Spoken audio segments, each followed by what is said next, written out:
America ఇరాన్ల మధ్య యుద్ధం మరింత తీవ్ర రూపం దాల్చే సూచనలు కనిపిస్తున్నాయి. రెండు దేశాలు పరస్పరం చేసుకుంటున్న ప్రకటనలు ఈ అనుమానాలను మరింత బలోపేతం చేసేలా ఉన్నాయి. అటు ఇరాన్ ఇటు అమెరికా పరస్పరం చేస్తున్న ప్రకటనలతోటి ఆందోళన ప్రపంచ దేశాల్లో వ్యక్తమవుతుంది.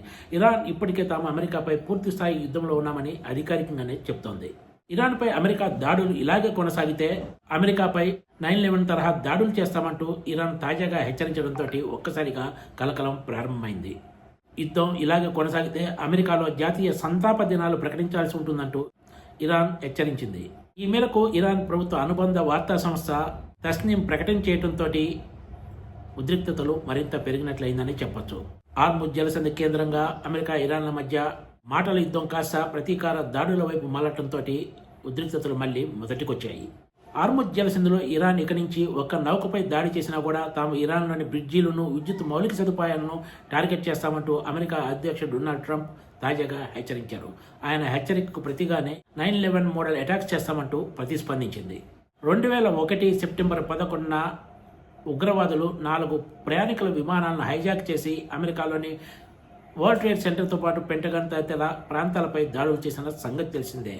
అప్పట్లో అది ప్రపంచవ్యాప్తంగా పెద్ద సంచలనంగా మారింది. ఇప్పుడు ఇరాన్ ఇదే తరహా దాడులు చేస్తామని అమెరికాను హెచ్చరించడంతో పరిస్థితులు అదుపు తప్పే అవకాశం ఉందనే ఆందోళన వ్యక్తమవుతోంది. తాజాగా డొనాల్డ్ ట్రంప్ చేసిన హెచ్చరికలతోనే ఇరాన్ ఇంత తీవ్రంగా స్పందించిందనే అభిప్రాయం వ్యక్తమవుతోంది.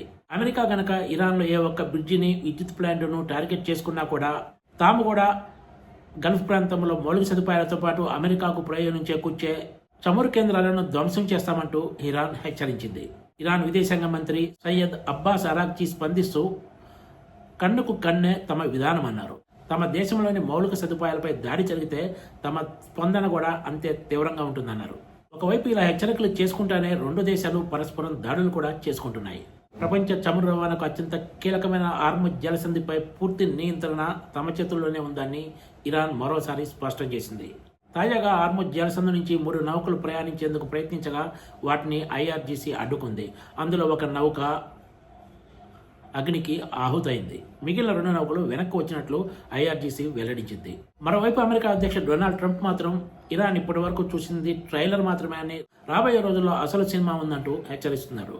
ఇరాన్ క్రూడ్ ఆయిల్ సరఫరాను అడ్డుకుంటే ఏ గల్ఫ్ దేశం కూడా క్రూడ్ సరఫరా చేయలేని పరిస్థితిని కల్పిస్తామంటూ ఇరాన్ హెచ్చరిస్తోంది. గల్ఫ్లో ఉద్రిక్తతలు మరింత తీవ్రం కావడంతో చమురు ధరలు రోజుకో కొత్త గరిష్ట స్థాయికి చేరుతున్నాయి. ఈ పరిస్థితులు ఎప్పటికి సర్దుమణుగుతాయో ఎవరికి అంతు చిక్కడం లేదు. Please subscribe TGTV.